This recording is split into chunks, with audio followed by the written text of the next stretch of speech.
আজকে উপস্থিত যারা হয়েছেন, আয়োজক আপনাদের ধোঁকা দিয়েছে। সে বলেছে 10:30 পর্যন্ত মাহফিল চলবে। সে বক্তাদেরকে দূর থেকে দাওয়াত দিতে নিয়ে এসে সময় মতো মেনটেন করেনি। আয়োজক আপনাদের ধোঁকা দিয়েছে।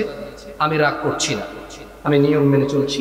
আমি অনেক নিয়ম মানি, এটা আমি বলবো না। আমার এমনিতেই ভুলে ভরা জীবন, এত মানুষের সামনে সাক্ষী রেখে আমি আর অনিয়ম করতে পারবো না। আকুলু কাউলি হাদা ওয়াস্তাগফিরুল্লাহ লি ওয়া লিসাইরিল মুমিনিন।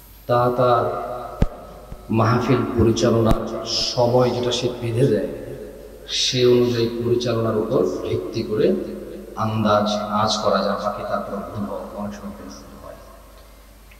আমার স্পষ্ট মনে আছে, যখন আমি এখানে 6টার পরে এসে পৌঁছেছি, এখান থেকে সাউন্ড গিয়েছিল 10:50। আজকের মাহফিল শেষ হবে। আপনারা কি শুনেছিলেন? কেউ কারা কারা শুনেছিলেন হাত তোলেন। রাত 10:50 এই মাহফিল শেষ হবে, আপনারা কারা কারা জানতেন? জানতেন, ঠিক আছে।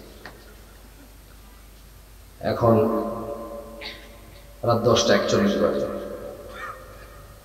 আমার গলার শব্দ শুনে হয়তো আপনারা অনেকে আন্দাজ করতে পারতেছেন আমার একটু শারীরিক অসুস্থ, মানে সর্দি কাশি চলছে। তো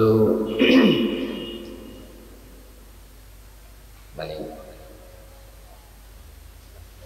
আমার আজকের এই অধিবেশনের প্রথম আলোচক মাহমুদ বিন কাসিম হাফিজাহুল্লাহ, উনি সলাত নিয়ে আলোচনা করেছে, সলাত ত্যাগের বিষয় নিয়ে কথা বলেছে, সলাতের গুরুত্ব নিয়ে কথা বলেছে।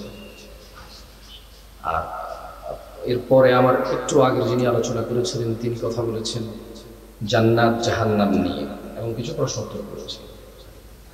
আর আপনাদের প্রধান অতিথি যিনি, উনিও কথা বলেছেন, বেশ কিছু ধর্মীয় হারাম এবং হালাল নিয়ে কথা বলেছেন। সবগুলি তো ইসলাম, ইসলাম না?